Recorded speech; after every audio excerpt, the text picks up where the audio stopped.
మటలు నదులు వనంపులు నా అమృతములు విజిత కర్ణము వేద శాస్త్రములు అంతరామమయం ఈ జగమంతా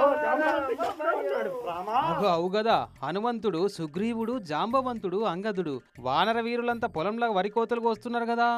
వాటికే ఈ రాముల వారు విశ్వామిత్రుడు నిలబడితే ఇటు వీళ్ళంతా వంగి వరిగి వస్తున్నారు వాళ్ళ ముంగట.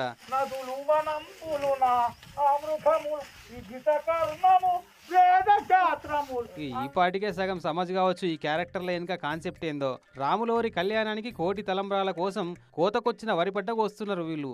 తూర్పుగోదావరి జిల్లా గోకవరం మండలం అచ్యుతాపురం కాడ శ్రీకృష్ణ చైతన్య సంఘపోలు ప్రతిసారి వేసినట్టే ఈ తాప కూడా రాములవారి గోటి తలంబ్రాల కోసం వేసిన పంటనట ఇది. పురుగుల మందులు ఏం వాడకుండా న్యాచురల్ గా నికాస్గా పెంచిన పంటనట ఇది. కోతకొచ్చిన ఈ పంటను రాజమండ్రి జానపద కళాకారులను పిలిపించి పూజలు చేసి కోపించి కోసిన కట్టలను పొలంలోనే కొన్నిటిని దులిపి ఆ వడ్లను పట్టుకొచ్చి రాములవారి పాదాల కాడ పెట్టి మొక్కిర్రు.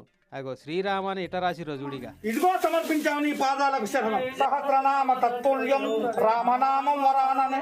ఈ పంటంతా గోపిచ్చి వచ్చిన ఆ వడ్లను 5 రాష్ట్రాలకు పంపి గోటితోని ఒలిపించి ఒంటిమిట్ట, అయోధ్య, భద్రాచలం అసంటి పుణ్యక్షేత్రాలకు రాములవారి లగ్గం నాటికి పంపిస్తారట.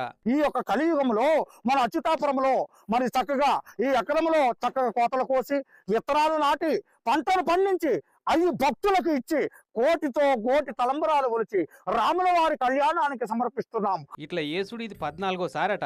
శ్రీరామతత్వాన్ని ప్రచారం చేయడంలో భాగంగా 14వ కోటి తలంబరాల జ్ఞానయజ్ఞాన్ని ప్రారంభించి తలంబరాలను 800 కేజీలను కూడా 5 రాష్ట్రాల్లో 3000 మంది భక్తులకు ఇచ్చి గోటితో ఒలిపించి ఫిబ్రవరి నెలలో అయోధ్యలో కోటి తలంబరాల కళ్యాణం, అలాగే ఏప్రిల్లో భద్రాచలంలో శ్రీ సీతారాముల కళ్యాణానికి సమర్పించడం జరుగుతుంది. కానీ ఇట్లా కలర్ఫుల్ గా దేవుళ్ళ కాస్ట్యూమ్ వేసుకొని రాములవారి పాటలు అందుకొని పొలంలో కోత